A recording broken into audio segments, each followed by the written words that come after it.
Students, तो आज हम स्टार्ट करेंगे हमारा न्यू चैप्टर जिसका नाम है फन विथ मैग्नेट्स। तो बच्चों, जब हम मैग्नेट के बारे में बात करते हैं तो हम क्या बात करते हैं कि जैसे आयरन पीस है, मैग्नेट क्या करेगी, अट्रैक्ट करेगी आयरन पीस को। ठीक है, तो मतलब आयरन पीस में कुछ ऐसी क्वालिटी होंगी जिससे वो क्या करेगी, मैग्नेट उसको अट्रैक्ट करेगी, या फिर मैग्नेट की कुछ ऐसी प्रॉपर्टीज होंगी जो आयरन पीस को अट्रैक्ट करेगी। ठीक है, तो बच्चों ऐसी ही कुछ क्वालिटीज मैग्नेट के बारे में हम आज इस चैप्टर में पढ़ेंगे, और कैसे मैग्नेट की डिस्कवरीज हुई और बाकी जो फर्दर डिटेल्स है मैग्नेट के बारे में वो आज हम इस चैप्टर में डिस्कस करेंगे। तो बच्चों, जब हम मैग्नेट्स के बारे में बात करते हैं तो हमारी डे टू डे लाइफ में बहुत सारे ऐसे एग्जांपल्स हैं जिनमें मैग्नेट्स रहती हैं। जैसे कि फॉर एग्जांपल जनरली हम क्या करते हैं, हम रबिश में से, जैसे हम कचरे के ढेर में से अगर हमें आयरन अलग करना है तो हम मैग्नेट का यूज़ करते हैं। ठीक है, जिससे क्या होता है कि आयरन पीसेस वहाँ पे अट्रैक्ट हो जाते हैं और आयरन के जो पीसेस होते हैं वो अलग हो जाते हैं। ठीक है, सेपरेट हो जाते हैं, जिनको हम वापस से रीयूज़ कर सकते हैं या फिर रिसाइकल कर सकते हैं। ठीक है, ऐसे ही कई एग्जाम्पल्स हैं हमारे डे टू डे लाइफ में। फॉर एग्जाम्पल फ्रिज है, फ्रिज का जो डोर रहता है उसके अंदर भी कुछ मैग्नेट प्रेजेंट होती है जिसकी वजह से वो ऑटोमेटिक क्या हो जाता है, बंद हो जाता है। हमारा इलेक्ट्रिक इंडक्शन है, टेलीविजन है, कंपास है और ब्लूटूथ है, और ऐसे और भी कई एग्जांपल्स हैं जहाँ पे मैग्नेट्स का यूज़ होता है या फिर जहाँ पर मैग्नेट्स का यूज़ किया जाता है। ठीक है, पर बच्चों जब हम मैग्नेट की बात कर रहे हैं तो मैग्नेट एक्चुअल में डिस्कवर कैसे हुआ, कैसे, मतलब क्या ये मैन मेड होती है या फिर नेचुरल होती हैं, तो ये हम डिस्कस करेंगे। तो बच्चों इसमें मैग्नेट की डिस्कवरी के पीछे भी एक बहुत बड़ी कहानी है। अगर हम बोले तो क्या रीज़न है, क्या कहानी है इसके पीछे, तो एक बार ऐसा होता है कि एक पहले क्या होते थे, बकरियां लेकर जाते थे लोग। ठीक है, तो ऐसे ही एक पर्सन था जो कि अपनी बकरियों के ढेर को लेकर जा रहा था, और उसके पास क्या था, एक कुछ इस तरीके से एक स्टिक थी वुडन, और जहाँ पर नीचे की तरफ आयरन लगा हुआ था। ठीक है, उनको कंट्रोल करने के लिए, गोट्स को कंट्रोल करने के लिए, शिप्स को। ठीक है, तो जब रोज की तरह वो एक दिन लेकर गया उन्हें, तो उसने क्या ऑब्जर्व किया कि जब उसने किसी स्टोन के ऊपर वुडन स्टिक को जब उसने रखा तो पुल करना थोड़ा डिफिकल्ट हो गया। मतलब कि कोई ऐसा फोर्स था जो उसे अपनी तरफ अट्रैक्ट कर रहा था, उस वुडन स्टिक को अपनी तरफ अट्रैक्ट कर रहा था, क्योंकि यहाँ पर नीचे हिस्से पर, वुडन स्टिक के नीचे हिस्से पर कुछ मेटल की चीज लगी हुई थी, या फिर हम बोल सकते हैं इतना पार्ट जो था वो मेटेलिक था, जिसकी वजह से क्या हो रहा था कि जब उसने किसी एक पर्टिकुलर स्टोन पे गलती से जब उसने उसको रखा, स्टिक को रखा, तो क्या हुआ बच्चों, वो उसकी तरफ अट्रैक्ट होने लगी और उसको पुल करना थोड़ा सा डिफिकल्ट हो गया। तो फिर बहुत ज़्यादा करने के बाद में उसे पता लगा कि कुछ ऐसा फोर्स है, या फिर बोल सकते हैं कि ऐसा मैग्नेटिक फोर्स है जो कि उसको अपनी तरफ अट्रैक्ट करने लगा, मैग्नेटाइट। ठीक है, उसने उसे मैग्नेटाइट का नाम दिया और वहीं से मैग्नेट का नाम आया, या फिर हम बोल सकते हैं कि उस पर्सन के नेम पर उसने मैग्नेट का नाम रखा। और ऐसी चीज़ें जो आयरन को या फिर मेटेलिक चीज़ों को जो अट्रैक्ट करती हैं उसे हमने क्या बोल दिया, उसे हमने मैग्नेट का नाम दे दिया। ठीक है, तो कुछ इस तरीके से मैग्नेट की डिस्कवरी हुई, और क्योंकि वो नेचुरल था, क्योंकि वो ना उसमें कोई ह्यूमन एक्टिविटी इन्वॉल्व नहीं थी, तो वो क्या हो गई, वो नेचुरल मैग्नेट हो गई। ठीक है, तो such rocks were given the name magnetite perhaps after the name of the Shepard। Shepard के नेम के आधार पर उन्होंने क्या कर दिया, उस रॉक को नाम दे दिया मैग्नेटाइट का, क्योंकि उस रॉक की वजह से क्या हो रहा था कि जो वुडन स्टिक जिसमें एक मेटेलिक पार्ट लगा हुआ था नीचे की तरफ, वो उसको अपनी तरफ अट्रैक्ट करने लगा, और क्योंकि वो मेटेलिक पार्ट को अट्रैक्ट करने लगा तो जिसकी वजह से उसका नाम क्या हो गया, मैग्नेटाइट। ठीक है, उस पर्सन के नेम के बेसिस पे। और मैग्नेटाइट कंटेन्स आयरन, और मैग्नेटाइट क्या कंटेन करता है बच्चों, मैग्नेटाइट आयरन को कंटेन करता है। कुछ लोगों का ऐसा मानना है कि जो मैग्नेटाइट है वो सबसे फर्स्ट डिस्कवर हुआ था मैग्नीशिया में। मैग्नीसिया एक जगह का नाम है, वहाँ पर मैग्नेटाइट की सबसे फर्स्ट डिस्कवरी हुई थी। And the substance having the property of attracting iron are now known as magnets. और ऐसे सब्सटेंसेस जो आयरन को अपनी तरफ अट्रैक्ट करते हैं उन्हें हमने क्या नाम दिया, उन्हें मैग्नेट्स का नाम दिया गया। और ऐसे सब्सटेंसेस जो आयरन को अट्रैक्ट करते हैं अपनी तरफ वो मैग्नेट्स कहलाते हैं। ठीक है बच्चों। So people now have discovered that certain rocks having the property of attracting piece of irons, मतलब कि लोगों ने क्या करा, नई नई डिस्कवरीज से क्या निकाला कि आयरन को, जो भी आयरन को अट्रैक्ट करता है उसे क्या नाम दे दिया, उसे मैग्नेट का नाम दे दिया। और जो भी मैग्नेटाइट या फिर जो भी रॉक थी नेचुरल, जो भी शेपर्ड से जो अट्रैक्ट कर रही थी, जो उस वुडन या फिर जो उस आयरन पीस को अट्रैक्ट कर रही थी, उसे मैग्नेटाइट का नाम दे दिया। और उस टाइम पे ऐसा भी हुआ कि small piece of this rocks have some special property and they name this naturally occurring materials magnets. क्योंकि वो जो रॉक थी उसमें कुछ स्पेशल प्रॉपर्टीज थी। क्या स्पेशल प्रॉपर्टी थी? क्योंकि वो आयरन को अपनी तरफ अट्रैक्ट कर रहा था। रोज तो उसने ऐसा नहीं देखा, लेकिन एक पर्टिकुलर दिन, एक दिन ऐसा था कि उसने ऐसा नोटिस किया कि अरे हाँ, ये आयरन पीस जो है ये इस रॉक की तरफ क्या हो रहा है, अट्रैक्ट हो रहा है। इसे पुल करना, इसे दूर ले जाना थोड़ा सा मुश्किल हो रहा है, उसे एक्स्ट्रा एफर्ट्स लगाने पड़ रहे हैं उसे पुल करने के लिए। तो बच्चों, ऐसे मटेरियल जिनके पास कुछ स्पेशल प्रॉपर्टीज होती है जो आयरन को अपनी तरफ अट्रैक्ट करते हैं, उसे हमने मैग्नेट्स का नाम दे दिया। ठीक है। अब मैग्नेट्स का नाम हमें पता चल गया कि मैग्नेट्स होते क्या हैं। अब मैग्नेट्स के टाइप्स भी होते हैं।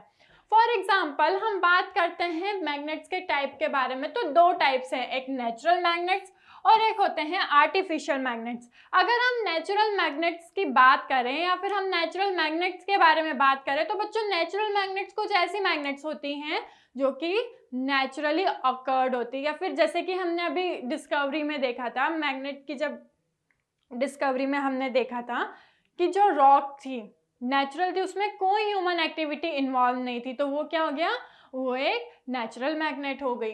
ठीक है। और कुछ एग्जांपल्स हैं यहाँ पर नेचुरल मैग्नेट्स के, मैग्नेटाइट, हेमेटाइट और साइड्राइट, पायराइट, और ये कुछ ऐसे नेचुरल मैग्नेट्स के एग्जांपल है। अ लॉर्डस्टोन is a naturally magnetised piece of mineral magnetite and they are naturally occurring magnets which can attract iron। क्योंकि हम मैग्नेट की बात कर रहे हैं तो हम आयरन के अट्रैक्शन की बात करेंगे। ठीक है। मैग्नेट्स के पास कुछ ऐसी प्रॉपर्टी होती है जो कि आयरन को अट्रैक्ट करती है। ठीक है बच्चों। तो जब हम नेचुरल मैग्नेट्स की बात कर रहे हैं तो मतलब उसमें कोई ह्यूमन एक्टिविटी इन्वॉल्व नहीं है, वो नेचुरली ऑकरिंग है, नेचुरली ऑकर्ड हुई है। ठीक है। तो ऐसी मैग्नेट्स जो होती हैं वो नेचुरल मैग्नेट्स होती हैं। और एक इसका एग्जांपल है लॉर्डस्टोन या फिर मैग्नेटाइट। ठीक है। The property of magnetism was first discovered in antiquity through लॉर्डस्टोन्स। ठीक है। अब यहाँ तक तो हुई हमारी नेचुरल मैग्नेट्स के बारे में डिस्कशन। अब हम आते हैं आर्टिफिशियल मैग्नेट्स के ऊपर। आर्टिफिशियल मैग्नेट्स जो होती हैं वो मैन मेड होती हैं, मतलब कि वो ह्यूमन के द्वारा मैन्युफैक्चर्ड होती हैं, और उनके जो शेप्स होते हैं वो भी डिपेंड करते हैं, अलग अलग शेप्स की होती है। ज़रूरी नहीं है कि वो एक रॉक हो, एक स्मॉल बार हो, वो किसी भी शेप में हो सकती है। ठीक है। सो artificial magnets are made by peoples, जो ह्यूमन की एक्टिविटी जिनमें इन्वॉल्व होती है, जो मैन मेड होती है, वो मैग्नेट्स क्या होती है बच्चों, वो आर्टिफिशियल मैग्नेट्स होती है। और अगर हम आजकल की बात करें तो आजकल जो आर्टिफिशियल मैग्नेट्स होती हैं बच्चों वो डिफरेंट शेप्स में होती है। For example bar magnet, horseshoe magnet, cylindrical या फिर बॉल एंडेड मैग्नेट, कुछ इस तरीके से। ये हमारी हुई हॉर्सशू मैग्नेट, ये सिलेंड्रिकल, ये बार मैग्नेट और ये बॉल एंडेड मैग्नेट्स। ठीक है। आर्टिफिशियल मैग्नेट्स जो होती हैं वो डिफरेंट शेप्स में मैन्युफैक्चर्ड की जाती है, लेकिन क्योंकि हम मैग्नेट की बात कर रहे हैं तो मैग्नेट की क्या प्रॉपर्टी होती है कि वो आयरन के जो मटेरियल्स को क्या करेगी, अपनी तरफ अट्रैक्ट करेगी, या फिर हम अगर सिंपलर वे में बात करें तो वो मेटल्स को अपनी तरफ अट्रैक्ट करेंगी। ठीक है। तो ये कुछ मैग्नेट्स की प्रॉपर्टीज होती हैं। तो बच्चों अब हम टाइप्स ऑफ मैग्नेट में मैग्नेट्स की कुछ प्रॉपर्टीज के बारे में देखेंगे। अब हमने क्या करा एक एक्टिविटी के थ्रू, तो सबसे पहले हमने क्या करा, हमने एक पेपर का कप या फिर प्लास्टिक कप लिया, कुछ इस तरीके से उसे होल्ड किया हमने स्टैंड में, और इसके अंदर हमने आयरन की निडल डाल दी, ठीक है, और या फिर हमने इसके अंदर क्या डाल दिया, हमने इसके अंदर मैग्नेट पुट कर दी, ठीक है, क्या डाल दिया हमने इसके अंदर हमने मैग्नेट डाल दी, ठीक है। और फिर क्या करा, जब हमने इसके अंदर मैग्नेट डाल के इसको बंद कर दिया और फिर नीचे की तरफ हमने क्या करा, पिन जो कि आयरन का था हमने उसके पास लेके गए, तो वो पिन क्या करा, यहाँ पे जाके स्टिक हो गया, मतलब जिस तरफ अगर हम मैग्नेट को मूव कर रहे हैं तो वो पिन भी उसके साथ मूव कर रहा है, ठीक है। तो बच्चों ये एक छोटी सी एक्टिविटी है जो कि हमें बता रही है कि जो मैग्नेट है उसकी एक प्रॉपर्टी होती है कि वो आयरन को अट्रैक्ट करता है, क्योंकि उसने अट्रैक्ट करता है इस वजह से जो पिन है उसे किसी की सहारे की जरूरत नहीं पड़ी यहाँ पर खड़ा होने के लिए, ठीक है, मतलब कि हमें उसे हैंग करने के लिए किसी थ्रेड या फिर किसी भी ऑब्जेक्ट की जरूरत नहीं पड़ी, वो अपने आप ही, क्योंकि वो मैग्नेट जो है वो उसे अट्रैक्ट कर रही है आयरन को, तो वो अपने आप ही वहां पर होल्ड है कुछ इस तरीके से, ठीक है, उसे हैंग करने के लिए हमें किसी थ्रेड की जरूरत नहीं पड़ी, ठीक है। तो इससे क्या कंक्लूजन निकलता है, इससे ये कंक्लूजन निकलता है कि जो मैग्नेट्स है वो क्या करती है, आयरन को अट्रैक्ट करती है। तो बच्चों मैग्नेट्स में भी कुछ ऐसी प्रॉपर्टी होगी कि उसमें से जो कुछ होंगी वो कुछ पर्टिकुलर मटेरियल्स को ही अट्रैक्ट करती होंगी, कुछ ऐसा भी होगा ना। तो अब हम डिस्कस करेंगे magnetic and non magnetic materials के बारे में, जो कि दो अलग अलग मटेरियल्स हैं। तो बच्चों जब हम मैग्नेटिक मटेरियल्स की बात करते हैं तो मैग्नेटिक मटेरियल्स मतलब कि हम उन मटेरियल्स के बारे में बात कर रहे हैं जो मैग्नेट के द्वारा अट्रैक्ट किए जाते हैं, ठीक है। So the materials which get attracted towards a magnet are called magnetic materials, जो कि वो मटेरियल्स जो मैग्नेट की तरफ अट्रैक्ट होते हैं उन मटेरियल्स को हम क्या बोलते हैं, उनको हम मैग्नेटिक मटेरियल्स बोलते हैं। और कुछ एग्जांपल है जैसे कि आयरन, निकल या फिर कोबाल्ट, ये किसकी कैटेगरी में आते हैं, ये मैग्नेटिक मटेरियल्स की कैटेगरी में आते हैं। इन मटेरियल्स को हम मैग्नेटिक मटेरियल्स बोलते हैं। और हम क्यों बोलते हैं इनको मैग्नेटिक मटेरियल्स, क्योंकि वो मैग्नेट की तरफ अट्रैक्ट होते हैं, इसलिए हम उन्हें क्या बोलते हैं, इसलिए हम उन्हें मैग्नेटिक मटेरियल बोलते हैं, ठीक है। कुछ इस तरीके से हम मैग्नेट को ले गए क्योंकि इनमें कुछ ऐसा मटेरियल होगा या फिर ये बॉल्स जो होंगी कुछ ऐसे मटेरियल से फॉर्म होंगी जो कि मैग्नेटिक है, कैरेक्टर में, तो वो क्या कर रही है, वो आयरन की तरफ अट्रैक्ट कर रही है, ठीक है। नेक्स्ट अब हम बात करते हैं नॉन मैग्नेटिक मटेरियल्स के बारे में, या फिर ऐसे मटेरियल्स जो मैग्नेट की तरफ अट्रैक्ट नहीं होते हैं, ठीक है। So the materials which are not attracted towards a magnet are called non-magnetic materials। जो materials मैग्नेट की तरफ अट्रैक्ट नहीं होते हैं, ऐसे materials जो होते हैं वो नॉन मैग्नेटिक materials की कैटेगरी में आते हैं। अगर हम एग्जांपल लें वुड का, क्या मैग्नेट कभी वुड को अट्रैक्ट करती है या फिर पीस ऑफ वुड को अट्रैक्ट करती है, प्लास्टिक को अट्रैक्ट करती है, रबर को अट्रैक्ट करती है, तो हमारा आंसर होगा नहीं करती। या फिर अगर हमने जनरली भी देखा होगा, ऐसे ही हमने खेल खेल में भी कभी ऑब्जर्व किया होगा, तो हमने देखा होगा कि नहीं, कभी पेपर को अट्रैक्ट नहीं करती, ना ही कभी रबर को अट्रैक्ट करती है, ना ही कभी वुड को अट्रैक्ट करती। तो बच्चों ये जो मटेरियल्स हैं ये नॉन मैग्नेटिक मटेरियल्स के कैटेगरी में आते हैं, मतलब कि ऐसे मटेरियल्स जो कि मैग्नेट जिनको अट्रैक्ट नहीं करती हैं, ठीक है। तो ऐसे मटेरियल्स नॉन मैग्नेटिक मटेरियल्स की कैटेगरी में आते हैं। अब बच्चों हम देखते हैं कई बार ऐसा होता है कि जब मैग्नेट को हम नीचे की तरफ या फिर ज़मीन में गिर जाती है तो उसके ऊपर कुछ पार्ट जो रहता है, जैसे कि मिट्टी हुई या फिर पत्थर हुए, उस पर कुछ इस तरीके से क्या होते हैं, लग जाते हैं, ठीक है।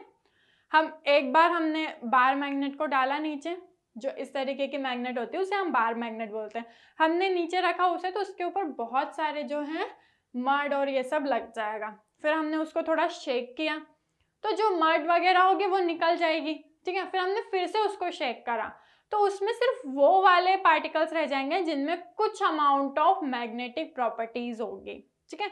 तो वो पार्टिकल्स क्या रहेंगे, वो मैग्नेट के ऊपर रह जाएंगे और बाकी जो पार्टिकल्स रहेंगे वो अलग हट जाएंगे, ठीक है। तो इससे हम क्या पता कर सकते हैं, इससे हम ये पता कर सकते हैं कि कुछ अमाउंट ऑफ मैग्नेटिक प्रॉपर्टीज भी रहती है मड में, या फिर इनमें कुछ मैग्नेटिक पार्टिकल्स रहते हैं जो कि मैग्नेट की तरफ अट्रैक्ट करते हैं, ठीक है। लेकिन जब हमने बात करी थी इस एक्टिविटी में, जब हमने बात करी थी कि जो जब हम उसे नीचे रख रहे हैं तो मड और ये जो है वो सिर्फ इस पोर्शन पे लग रही है, हमने बीच में नहीं देखा, बीच में हमने ऑब्जर्व नहीं करा, ठीक है। ऐसा क्यों, मतलब ऐसे क्या खास है जो आसपास के उनमें कि वो सिर्फ आसपास ही लग रही है, वो बीच में नहीं लग रही है। तो बच्चों हम अब बात करेंगे पोल्स ऑफ मैग्नेट के बारे में, तो इसे भी हम एक एक्टिविटी के थ्रू डिस्कस करते हैं। हमने बार मैग्नेट लिया और हमने क्या करा, हमने आयरन फिलिंग्स को एक पूरे जगह पे कुछ इस तरीके से हमने उसे स्प्रेड कर दिया और हमने बार मैग्नेट को वहां पे रख दिया। तो जो आयरन फिलिंग्स रहेगी बच्चों वो सिर्फ यहाँ पर ज्यादा रहेगी और बाकी यहाँ पर बहुत कम या फिर ना के बराबर, ठीक है। तो बच्चों इसका क्या मतलब हुआ, मतलब इस एक्टिविटी से क्या समझ आ रहा है। सो poles of magnet are said to be near this ends. अगर हम मैग्नेट्स के पोल के बारे में बात कर रहे हैं तो मैग्नेट्स के पोल कहाँ रहेंगे बच्चों, मैग्नेट्स के एंड पर, कुछ इस तरीके से यहाँ पर ये मैग्नेट्स का एंड है, इसीलिए यहाँ पर क्या है, जो आयरन फिलिंग्स है वो वहां पर ज्यादा अमाउंट में है देन टू मिडिल, ठीक है। तो जब हम पोल्स ऑफ मैग्नेट की बात करेंगे तो पोल्स ऑफ मैग्नेट कहाँ पर है, पोल्स ऑफ मैग्नेट जो है वो उसके एंड्स के पास मर है, ठीक है। या फिर बोथ एंड्स को हम क्या बोल सकते हैं, हम पोल्स ऑफ मैग्नेट बोल सकते हैं।